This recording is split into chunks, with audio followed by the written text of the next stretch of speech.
RSI divergence.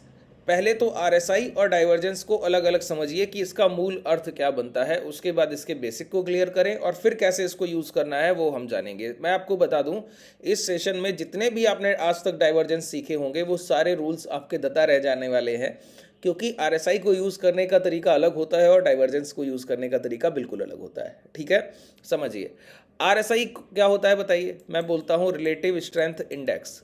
Relative strength index का मतलब हुआ स्टॉक अपने इंडेक्स के रिलेटिवली कितना स्ट्रांग है, उसकी स्ट्रेंथ कितनी स्ट्रांग है वो। और दूसरा तरीका इसको कहते हैं कि प्राइस में स्ट्रेंथ कब होगी। आरएसआई का स्ट्रांग होना किस पर डिपेंड करता है ये जानना। ठीक है, अगर प्राइस में मजबूती है, स्ट्रेंथ है, तो वो किसके बिहाव पर होती है। पहला होता है वॉल्यूम, कि प्राइस में खरीदारी बिकवाली किस स्तर पर हो रही है। पिछले दिन 10-10 हज़ार लोग पार्टिसिपेट कर रहे थे, बायर एंड सेलर, और आज के दिन 1 लाख बायर और 50,000 सेलर पार्टिसिपेट कर रहा है। इसका मतलब है आज अगर कोई मोमेंटम हुआ तो वो प्राइस में स्ट्रेंथ लेकर आएगा, और कल मार्केट में कोई मोमेंटम हुआ वो स्ट्रेंथ वाइज मोमेंटम नहीं रहा होगा। बहुत सिंपल है। वॉल्यूम के साथ होता है मोमेंटम।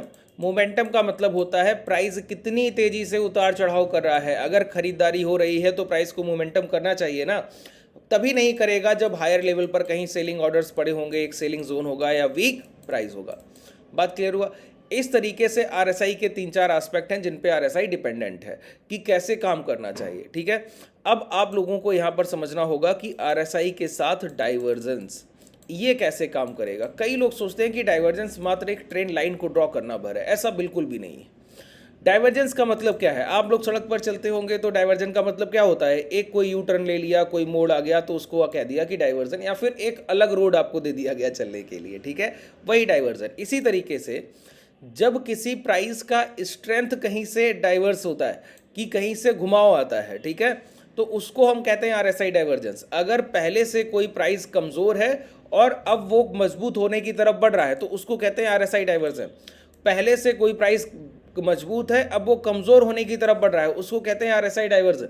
ठीक है, स्ट्रेंथ में कभी भी कोई तब्दीली आनी होगी तो उसका रिप्रेजेंट जहां से किया जाएगा वो है आरएसआई डाइवर्जेंस।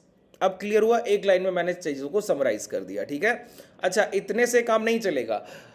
प्राइस में कब कब स्ट्रेंथ आनी है और कब कब स्ट्रेंथ जानी है, इसके कई एक तरीके हैं। एक तरीका नहीं है कि स्ट्रेंथ कैसे आएगी कैसे जाएगी, वो सिर्फ आप एक ग्राफ से समझ ले, नहीं। आरएसआई का ग्राफ कैसे होता है, आरएसआई के ग्राफ इस तरीके से चलते हैं। ठीक है, ये मोमेंटम होता है आरएसआई के ग्राफ्स में कि प्राइस अपनी तरफ चल रहा होगा और आरएसआई आपको बता देगी उस समय कि प्राइस में जो मोमेंटम है वो वैलिडेशन थ्योरी पर वैलिड है या नहीं है। इसको कैसे समझा जाए कि प्राइस वैलिडेशन थ्योरी पर वैलिड है या नहीं है, इसको समझने के लिए हमको क्या करना होगा, आरएसआई और प्राइस को एक साथ देखना होगा। कई लोग यहाँ पर गलती करते हैं, वो प्राइस को देख रहे होते हैं तो आरएसआई को भूल जाते हैं, आरएसआई को देख रहे होते हैं तो प्राइस को भूल जाते हैं। चलिए, अब जब तक मैं इसके आपको एग्जाम्पल नहीं दूंगा तब तक आप समझ ही नहीं पाइएगा कि आरएसआई और आरएसआई डाइवर्जेंस में क्या फ़र्क है। देखिए, आरएसआई जब आप यूज़ करते हैं तो उसका स्ट्रेंथ गिरता है तो प्राइस को हम कमज़ोर मानते हैं। जब आरएसआई डाइवर्जेंस आप यूज़ करते हैं तो कई एक कंडीशंस ऐसी होंगी जहां पर स्ट्रॉन्ग आरएसआई अचानक से गिरेगा, वहां पर वो उसका स्ट्रॉन्ग साइन होगा, वीक साइन नहीं होगा। ध्यान रखिए, अभी मैं आपको दिखाता हूं इसके कई एक एग्जाम्पल। देखिए, इसको टाइम के बिहाव पर देखा जाता है। यहाँ पर देखिए, ये ट्रेडिंग व्यू का मैं चार्ट यूज़ कर रहा हूँ जो कि धन के डीमैट में इसकी सारी premium features free of cost उपलब्ध रहते हैं। इसको अगर आप भी ओपन करना चाहते हैं तो नीचे डिस्क्रिप्शन में आपको धन के डीमैट का लिंक मिल जाएगा, जहाँ सारे इसके premium features free of cost आप यूज़ कर सकते हैं। यहाँ पर जाइए और आरएसआई सर्च कीजिए और यहाँ पर आपको कई तरीके के आरएसआई मिलेंगे। रिलेटिव स्ट्रेंथ इंडेक्स ये सिंपल आरएसआई है जिसको हम लोग पहले यूज़ करना सीख गए हैं। अगर आप लोग बोलेंगे तो इसके लिए एक अलग से मैं डेडिकेटेड सेशन ले आऊँगा और आप लोगों के लिए बना दूंगा। कमेंट सेक्शन में बताइएगा अगर आपको ज़रूरत महसूस होता है तो। ठीक है, और फिर है आरएसआई डाइवर्जेंस। एक होता है स्टोचस्टिक आरएसआई, उसको हम लोग बाद में समझेंगे, पहले आरएसआई डाइवर्जेंस को समझते हैं। ठीक है, ये मैंने बैंक निफ्टी के चार्ट पर गया और आवरली टाइम फ्रेम लगा लिया। ध्यान से देखते जाइए सिर्फ, और मैं आपको अभी कुछ ही समय में क्लियर कर दूंगा कि किस तरीके से आरएसआई को आपको देखना होगा। ठीक है, देखिए, ये प्रैक्टिकल अप्रोच के तहत मैं आपको सिखा रहा हूँ। आरएसआई डाइवर्जेंस जब मैं आपको सिखा रहा हूँ तो प्रैक्टिकल अप्रोच में सिखा रहा हूँ, पहले मैं लॉजिक नहीं दे रहा हूँ। अगर मैं आरएसआई के आपको लॉजिक पहले बताऊंगा ना तो आप कंफ्यूज हो जाइएगा, तकलीफ में आइएगा। तो एग्जाम्पल्स को लेकर फिर आगे बढ़ा जाए तो वो बहुत बेहतर तकनीक है सीखने की। उससे बेहतर मुझे नहीं लगता कोई तरीका होगा आपके सीखने का। अब समझिए इस चीज़ को, देखिए कितने एक तरीके हैं कि आप आरएसआई को कितना बेहतर तरीके से यूज़ कर सकते हैं। ठीक है, यहाँ पर मैं क्या कर रहा हूँ, आपको ये जो लाइन है ये ठीक नहीं दिख रही होंगी, तो इसके लिए आप क्या कीजिए, यहाँ पर थोड़ा सा चेंजमेंट कीजिए। चेंजमेंट किस तरीके का कि रेड लाइन तो ठीक दिख रहा है, ये जो दूसरा लाइन है आपका ये आपको ठीक नहीं दिख रहा है, इसको यहाँ पर थोड़ा सा डार्क कर लीजिए। अब ठीक है, अब आपकी चीज़ें थोड़ा सा आसान हो गई हैं। ठीक है, अब देखिए मैंने क्या कहा कि अचानक से, अब देखिए पहले तो एग्जाम्पल से समझाऊंगा प्राइजेक्शन के, और फिर मैं एक आपको दूसरा एग्जांपल दूंगा जिससे आप पूरी तरीके से प्राइस और आरएसआई डाइवर्जेंस से पूरी तरीके से कनेक्टिविटी रख पाए। इस पूरे सेशन को एंड तक देखिएगा, लास्ट में चीज़ें आपके लिए समराइज होंगी। अभी मैं चीज़ों को तोड़ तोड़ कर बता रहा हूँ, ठीक है, कि आपको समझने में कोई तकलीफ ना हो। अब पहले प्राइस को देखिए, मैंने क्या कहा, प्राइस और इंडिकेटर एक साथ चलते हैं सर। अगर आप सिर्फ इंडिकेटर पर बिलीव कर रहे हैं तो गलत हो जाएंगे, प्राइस पर बिलीव कर रहे हैं तो ठीक हो जाएंगे, लेकिन सिर्फ इंडिकेटर पर अगर बिलीव किया तो 100% गलत हो जाएंगे। समझिए यहां पर क्या हो रहा है, ध्यान से इस प्राइस स्ट्रक्चर को देखिएगा और देखिए कैसे आपको पता लगेगा कि ये मूवमेंट यहीं से क्लियर हो गया था कि आने वाला है। समझिए प्राइस यहां पर मोमेंटम की पहले एक मोमेंटम में था और मोमेंटम में प्राइस हायर साइड मोमेंटम कर रहा था। ठीक है, इस हायर साइड मोमेंटम के बाद प्राइस में क्या हुआ, एक डाउनवर्ड्स मोमेंटम की शुरुआत हुई। जब ये प्राइस यहां से 48,200 से गिरा और एक लो लगाया 47,200 के, तो आप गौर कीजिए आरएसआई जो 11 के आसपास डाइवर्जेंस ट्रेड कर रहा था वो अचानक से एक लो लगा गया -31 के आसपास के। देखिए यहाँ पर जो भी डेटा है इससे हमको अभी कोई भी लेना देना नहीं, सिर्फ वैल्यू लिखी है। मैं कहूँ कि 20 के ऊपर स्ट्रांग होगा, 10 के ऊपर स्ट्रांग होगा, ऐसा कुछ भी नहीं। ठीक है, सिर्फ हमको इस चार्ट से मतलब है, आरएसआई के इस लाइन चार्ट से मतलब है, और कुछ भी लेना देना नहीं है। ध्यान रखिए, वैल्यू सिर्फ इसलिए कि आप उससे कनेक्ट कर फील कर पाएं कि 12 के आसपास की डाइवर्जेंस थी, अब ये लगभग 30 के आसपास की डाइवर्जेंस आ गई, तो एक नेगेटिव डाइवर्जेंस। लेकिन यहाँ पर समझिए पहले हम लोग एक बड़े मोमेंटम में थे। अब ध्यान से सुनिएगा जो मैं बताना चाह रहा हूँ। बड़े मोमेंटम में थे तो 45,700 का प्राइस कहाँ तक चल कर गया, 48,200 के आसपास तक। 45,700, 48,100, 45,700 से 46,300 पॉइंट, 47,1300 पॉइंट, 48,2300 पॉइंट और 100 पॉइंट एक्स्ट्रा, तो आप समझिए तो 2400 पॉइंट का मोमेंटम, 2400 पॉइंट का मोमेंटम है। बहुत ध्यान से सुनिएगा जो चीज़ें बता रहा हूँ, इससे बेहतर डाइवर्जेंस आप कभी नहीं सीखने वाले हैं लाइफ लॉन्ग, मैं गारंटी के साथ लिख कर दे दूंगा आपको। ठीक है, ये जो चीज़ें हैं ये बहुत प्रैक्टिकल, जब आप ट्रेड करते हैं मार्केट को तब कहीं आप चीज़ों को इस तरीके से इंप्लीमेंट कर पाते हैं। आसान चीज़ें नहीं है इसको समझना। ठीक है, ये 2400 पॉइंट का मोमेंटम है। अब जरा आरएसआई पर आइए, ये जब लो लगा है तो आरएसआई का डाइवर्जेंस था -14, और जब इसने हाई लगाया तो हाई लगाया -23, 23 तक चलकर गया -14 से। टोटल मोमेंटम कितना है, नियर अबाउट 40 पॉइंट्स, 40 पॉइंट का डाइवर्जेंस हुआ है। और किसके बिहाफ पर, 40 पॉइंट के डाइवर्जेंस में प्राइस कितना चल कर गया है, 2400 पॉइंट। ठीक है, अब ध्यान दीजिए हुआ क्या है, प्राइस ने जब पहला अपना डिप लिया, पहला डिप समझिए, पहले डिप का मतलब हुआ प्राइस ने 48,150 या 48,200 से एक लो लगाया जो था 47,255 के आसपास। तो ये पूरा 155 से 255 के आसपास का लो है, तो इसको आप 900 पॉइंट का मोमेंटम बोल सकते हैं, 900 पॉइंट्स का मोमेंटम है डाउनवर्ड्स। ये पॉजिटिव मोमेंटम था, प्राइस चल कर गया था और इसके अगेंस्ट में प्राइस गिर कर आया है। ठीक है, तो मोमेंटम कितना है, 900 पॉइंट का स्ट्रक्चर में मोमेंटम है। और कितने पॉइंट्स आरएसआई खिसक गया नीचे बताइए, ये 10-11 का आरएसआई था नियर अबाउट, अगर आप इस वैल्यू को देखें तो 12 मिलती है, और ये लो लग गया है 32 का। ठीक है, 32 और 12 कितना होता है, 44 पॉइंट्स नेगेटिव आरएसआई हो गया जब 900 पॉइंट का गिरावट आया। ठीक है, ध्यान से समझिए, 40 पॉइंट्स पॉजिटिव आरएसआई हो गया था जब 2400 पॉइंट बाजार चला था, तब 40 पॉइंट चल पाया था, और गिर गया है 44 पॉइंट मात्र 900 पॉइंट की गिरावट में। ये होता है एक अच्छे बायर का साइन। मैंने क्या कहा, अच्छे खरीदार का साइन है ये कभी भी डाइवर्जेंस में इतनी बड़ी गिरावट देखने को मिले कंपैरेटिवली, जितना पहले मूव आया है उससे कंपेयर करके। ठीक है, जब आपने इतना बड़ा गिरावट देखा तो आपको पता लगा कि 900 पॉइंट के मात्र मोमेंटम में ही 44 पॉइंट आरएसआई डाइवर्जेंस हो गया, और यहाँ 2400 पॉइंट का हायर साइड मोमेंटम हुआ और 40 पॉइंट का डाइवर्जेंस हुआ था।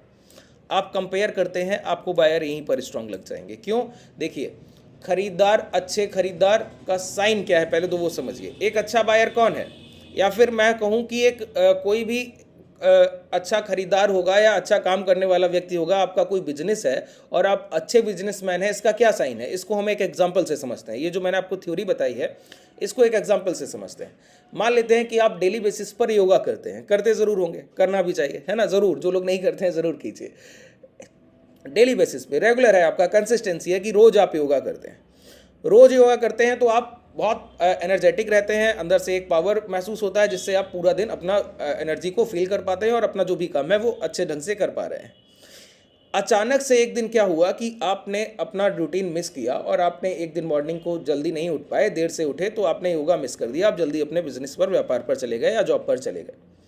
उस दिन आपने इतना लो फील किया कि इतना रिग्रेट महसूस किया कि आपको लगा कि ये तो बहुत गलत हो गया। अब अगले दिन आप ज़रूर योगा कीजिएगा क्योंकि आपको बहुत रिग्रेट फील हुआ। और वहीं पर एक और दूसरे व्यक्ति हैं जो डेली बेसिस पर योगा कर रहे हैं, लेकिन उनको क्या है, उन्होंने एक दिन योगा किया, 2 दिन, 5 दिन, 8 दिन कंसिस्टेंसी चली और 2 दिन उन्होंने बीच में स्किप किया, लेकिन उनको कोई रिग्रेट नहीं हुआ, किसी भी बात का रिग्रेट नहीं हुआ। ठीक है, इसका मतलब है वो आगे भी ये अपना स्किप का रूटीन जारी रखेंगे। वो जो कंसिस्टेंसी है वो वीक है, वो अच्छे योगा करने वाले व्यक्ति नहीं है। और आपने एक दिन में इतना लो फील कर लिया है, अपने आप को इतना रिग्रेट में ला दिया है कि आप अगले दिन जाकर जरूर कीजिएगा और जल्दी उठकर 2 घंटे कीजिएगा, पिछले दिन का भी कवर कीजिएगा। यही एक अच्छे बायर और एक अच्छे सेलर का साइन होता है। एक अच्छा खरीदार जब खरीद रहा था तो वो क्या कर रहा था, वो प्राइस को 23 से सोचिए 40 पॉइंट का मोमेंटम डाइवर्जेंस में किया और 2400 पॉइंट चला दिया और सिर्फ 900 पॉइंट गिरा तो इतना आरएसआई गिर गया, स्ट्रेंथ इतना वीक हो गया कि बायर्स को खरीदना पड़ेगा। तो बायर्स कितनी जल्दी 900 पॉइंट के मोमेंटम में ही रिग्रेट में आ गए। ठीक है, तो यहीं पर क्लैरिटी मिल गई। इसी जब इतना गिरावट हुआ तभी क्लैरिटी मिल गई कि प्राइस में अचानक से एक बिकवाली तो बड़ी आई है, नो डाउट, प्राइस अचानक से 900 पॉइंट गिर गया, लेकिन एक बात तय है कि इस प्राइस में एक भी अगर स्विंग हाई निकलेगा तब जो ट्रेड अपॉर्चुनिटी बनेगी वो इतनी बेहतर होगी कि प्राइस दोबारा पीछे मुड़कर नहीं देखेगा। अब इस चीज़ को समझिए जो मैंने अभी आपको बताई। मैंने कहा एक भी ट्रेड अपॉर्चुनिटी मिलेगा तो आप उसको ऐसे ग्रैब कीजिएगा कि कभी भी आपने पिछला कोई ट्रेड नहीं किया, मतलब आप बड़ी क्वांटिटी को ट्रेड कर सकते हैं जब भी डाइवर्जेंस इस तरीके का कोई पिक्चर आपको दिखा दे। देखिए, आरएसआई डाइवर्जेंस को यूज़ करने के बहुत सारे तरीके हैं, उसमें से मैं सिर्फ एक कॉन्सेप्ट आपको यहाँ पर डिलीवर कर रहा हूँ। जब आप क्लासेस में आएंगे तो मैं आपको बताऊँगा आरएसआई और आरएसआई डाइवर्जेंस को अलग अलग कैसे आप स्पेसिफिक रूप से यूज़ करते हैं। ठीक है, समझ लीजिए यहाँ पर बहुत बेहतर तरीके से। यहीं मैं आपको बहुत सारी चीज़ें सिखा दे रहा हूँ। ठीक है, बहुत ध्यान से समझिए। मैंने क्या बोला कि प्राइस में एक गिरावट हुई और डाउनवर्ड्स मोमेंटम के बाद क्या हुआ, आरएसआई बहुत नेगेटिव हो गया। इसका मतलब है वहाँ पर बाइंग उठेगी। बाइंग उठने में प्राइस क्या होगा, धीमा होगा। लेकिन पहले एक प्राइस में प्रॉफिट बुकिंग आया है तो प्राइस यहाँ पर कंसोलिडेशन करेगा या रिट्रेसमेंट करेगा, ये कहना मुश्किल। ये नहीं कहा जा सकता कि यहीं पर रुक कर टाइम गुजारेगा या रिट्रेसमेंट करते हुए टाइम गुजारेगा। तो होता क्या है, जब भी इस तरीके का स्ट्रक्चर बनता है तो प्राइस यहाँ पर क्या करता है, एक टाइम को व्यतीत करता है। एक्यूमुलेशन टाइम टेकिंग प्रोसेस है, खरीदारी एक टाइम टेकिंग प्रोसेस है। वो प्राइस में अगर कहीं पर बायर्स आ गए तो वो प्राइस को पहले सबसे पहला काम क्या करते हैं, धीमा कर देते हैं। तो यहाँ पर देखिए, इस गिरावट के बाद जब ये प्राइस नीचे आया तो धीरे धीरे प्राइस क्या हुआ, धीमा हुआ। मैंने कहा आरएसआई विद प्राइस। अब आरएसआई ने आपको बता दिया कि आपको खरीदारी की तरफ देखना है, शॉर्ट सेलिंग की तरफ नहीं। तो खरीदारी के लिए मैंने आपको बता रखा है जब लास्ट स्विंग हाई निकलता है तब बायर्स वहां पर एक्यूमुलेशन एंड फेस में होते हैं कि अब खरीदारी हो चुकी जितनी होनी थी, अब प्राइस मोमेंटम की तरफ बढ़ने वाला है। अच्छा, यहां पर एक साइन आपको मैं और दिखाऊं।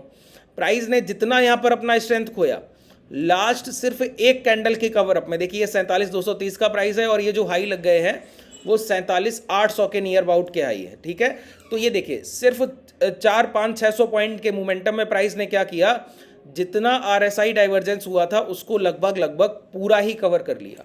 और इसके बाद ये जितनी गिरावट हो रही है, अब आप आरएसआई देखिए सस्टेन कर रहा है और इस लो को 31 के लो को ब्रेक ही नहीं कर रहा है। तो ये क्या है, प्राइस में तो रिट्रेसमेंट दिख रहा है, आरएसआई बता रहा है कि एक्यूमुलेशन चल रहा है। प्राइस एक आरएसआई का जो स्ट्रेंथ है वो एक रेंज में रह गया है। इसने यहाँ पर बता दिया क्या कि यहाँ पर ये जो प्राइस है वो बायर साइड है, खरीदारी चल रही है, सेलिंग चली नहीं रही है, शॉर्ट सेलिंग हो ही नहीं रही है। आप सिर्फ कैंडल के साइज देखिए और आरएसआई का ये डाइवर्जेंस देखिए। अब आरएसआई ने एक कंसोलिडेशन फेज ले आया, देखिए मार्क कर दूं इसको मैं, पूरा एक देखिए पूरी तरीके से प्राइस एक जर्नी की तरह काम करता है। आपको वन बाय वन चीज़ों को ध्यान से देखना होता है। पहले हम लोगों ने अप ट्रेंड के मोमेंटम को कंपेयर किया डाउनवर्ड्स ट्रेंड के मोमेंटम से, फिर देखा कि आरएसआई ने किस तरीके से हम लोगों को बताया कि यहाँ पर बायर अचानक से जल्दी आ गए, क्योंकि अचानक से प्राइस में कमजोरी बहुत आ गई, तो खरीदारी के जोन जो है वो जल्दी आ गए। यही कमजोरी अगर यहाँ आती तो सेलिंग जोन और नीचे तक प्राइस को ले जाता, बाइंग और लोअर लेवल पर होती। अब बाइंग की शुरुआत यहीं पर हो गई। कैसे पता लगता है बाइंग की शुरुआत यहीं पर हो गई? इस कैंडल का साइज देखिए, अगली कैंडल में इतनी बिकवाली हुई थी और इस कैंडल में फिर विक साइज देखिए, और आरएसआई भी। मल्टीपल कंफर्मेशन है यहाँ पर। अगर आप प्राइस को समझते हैं और फिर आरएसआई को देख रहे हैं तो कंफर्मेशन में कोई तकलीफ ही नहीं। बिल्कुल मल्टीपल कंफर्मेशन के साथ आपको बताया जा रहा है कि प्राइस किस तरीके से काम कर रहा है। अब देखिए यहाँ पर जब भी रिट्रेसमेंट हो रहा है, आरएसआई खुद को नीचे नहीं लाने दे रहा है, मतलब स्ट्रेंथ स्ट्रांग होती जा रही है, क्योंकि लोअर लेवल पर यहाँ पर एक अच्छी खरीदारी हो गई है। अब आपको लगेगा प्राइस गिर रहा है, नहीं गिर नहीं रहा है, वो कहीं ना कहीं एक जगह रुकेगा जहां उसको बड़ी डिमांड मिलेगी, वहां से टर्न अराउंड होगा और ऊपर की तरफ निकल जाएगा। तो इसके लिए हमको क्या करना होता है? लास्ट सपोर्ट एरिया मार्क करके बैठिए। क्या कीजिए? लास्ट सपोर्ट एरिया मार्क करके बैठिए। और मैंने कहा अब यहां पर जब तक ये चलेगा चलने दीजिए, आप सिर्फ लास्ट सपोर्ट एरिया के साथ हर लास्ट स्विंग हाई पर नजर रखिए, हर लास्ट स्विंग हाई पर नजर रखिए, ठीक है? कोई भी लास्ट स्विंग हाई निकलेगा, देखिए अभी लोअर लोस के फॉर्मेशन लगते जा रहे थे, पहले ये इक्वल लो में आए, अब प्राइस ने अपना ये लास्ट स्विंग हाई यहाँ निकाल दिया। मार्क कर लीजिए। अब समझ लीजिए कि डाइवर्जेंस पूरी तरीके से जितना आपने देखा था वो सारी थ्योरी वैलिड हो गई। अब बाइंग साइड आपको देखना है, क्योंकि बायर्स तो यहीं खरीदने लगे थे, प्राइस तो पैनिक में प्रॉफिट बुकिंग की वजह से गिर गया। इंस्टीट्यूशनल बायर का बाइंग जोन तो यही है। इंस्टीट्यूशनल बायर्स का बाइंग जोन क्या है? ये रेंज है 48,200 से 47,200, 300, 400, 500, ये रेंज था।